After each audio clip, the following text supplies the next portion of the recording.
എങ്ങനെയാണ് നസീർ സാറിന്റെ അടുത്ത് നിന്ന് വിട്ടത്? ഞാൻ ആദ്യം ഉദയ സ്റ്റുഡിയോയിലായിരുന്നു ആലപ്പുഴ കുഞ്ചാക്കാട്. അവിടെ അന്ന് അവിടുത്തെ ഓഫീസ് ബോയ് ആയിട്ടൊക്കെ നടക്കുന്ന അവസരത്തിൽ നസീർ സാറൊക്കെ അവിടെ അഭിനയിക്കാനൊക്കെ വരുമല്ലോ. അങ്ങനെയാണ് നസീർ സാറിന് ആദ്യമായിട്ട് അവിടെ പിന്നെ തേനരുവി പാവങ്ങൾ പെണ്ണുങ്ങൾ പടത്തിന്റെ ഷൂട്ടിങ്ങിന്റെ ക്ലൈമാക്സ് നടന്നിരിക്കുന്ന അവസരത്തിലാണ് 72 കാലഘട്ടത്തിലാണ്.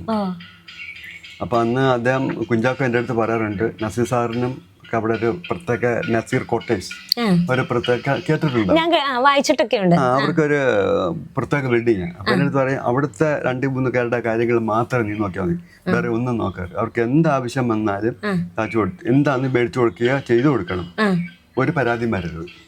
അങ്ങനെയായിരുന്നു. അപ്പം അങ്ങനെയാണ് നസീർ സാറുമായിട്ട് ഞാനിട്ടത്. കാരണം എൻ്റെ ജീവിതത്തിൽ ഏറ്റവും വലിയ ആഗ്രഹം നസീർ സാറിൻ്റെ പടം മാത്രം കണ്ടുകൊണ്ടിട്ട് എനിക്ക് നസീർ സാറിൻ്റെ ജീവിതത്തിൽ കാണണം എന്നുള്ളൊരു ആകാംക്ഷ ഉണ്ടായിരുന്നു. നസീർ സാറിന്റെ പടം മാത്രമേ കാണുള്ളായിരുന്നു. നസീർ സാറിന്റെ പടം പഴയ എല്ലാ പടങ്ങളും പോയിരുന്നു കാണുമായിരുന്നു. തിയേറ്ററിൽ പോയി കാണാം. ഇന്നത്തെ പോലെ സൗകര്യങ്ങളൊന്നും ഇല്ലല്ലോ. എനിക്ക് ഉദയ സ്റ്റുഡിയോ ടെലഗ്രാം വന്നു. അന്ന് ടെലഗ്രാം വന്നല്ലേ, ഇന്നത്തെ പോലെ മറ്റൊന്നുമില്ല. ഞാൻ പെട്ടെന്ന് നിന്റെ അടുത്ത് വരണമെന്നൊക്കെ പറഞ്ഞു. അങ്ങനെ ഞാൻ ജയന്റെ കൂടെ കുറച്ച് നാളെ നിന്നോള്. അപ്പം അങ്ങനെ ഇരിക്കുമ്പോൾ ജയൻ പറഞ്ഞ്, എൻ്റെ കൂടെ നിൽക്കാൻ വേണ്ടിയാണ് നിന്നെ വിളിച്ചതെങ്കിൽ എൻ്റെ കാര്യത്തെ പറ്റി ശ്രദ്ധിക്കണ്ട, നസീർ സാറിന്റെ കാര്യം മാത്രം നീങ്ങും. അങ്ങനെയാണ് ജയന്റെ കൂടെ വന്നിട്ട് പോലും നസീർ സാറിന്റെ കാര്യങ്ങൾ നോക്കേണ്ടായിരുന്നു എൻ്റെ ചുമതല. അത് ഭയങ്കര സന്തോഷമായിരുന്നു എനിക്ക്.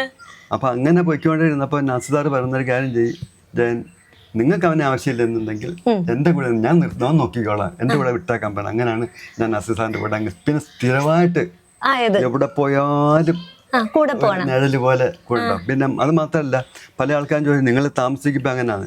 ഞാനും നസീർ സാർ ഒരേ റൂമിലാണ് താമസിക്കുന്നത്.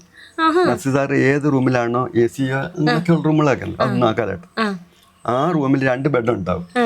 ആ ഒരു ബെഡിനകത്ത് ഞാൻ ഒരു ബെഡിനകത്ത് നസീർ സാറ്. കാരണം എനിക്ക് അന്ന് ബഹുമാനം താഴെ ഷീറ്റ് വിളിച്ച് കിടക്കും. കാരണം ഇത്രയും വലിയ ബഹുമാനിക്കുന്ന ഒരാളുടെ കൂടെ ഒരു കുഴപ്പമില്ല കിടന്നോളാൻ പറയും. അങ്ങനെ വലിയൊരു ഭാഗ്യം തന്നെ അതെനിക്ക് കിട്ടി.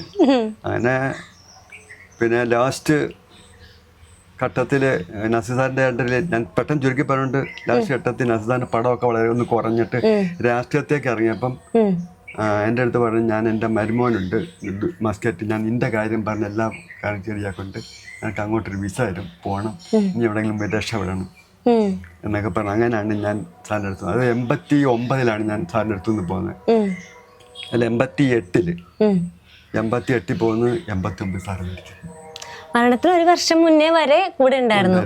89 പിന്നെ ജനുവരിയിലാണ് സാറ് മരിക്കുന്നത്. 88 ലാസ്റ്റ് ഞാൻ ഇവിടുന്ന് പോവുക.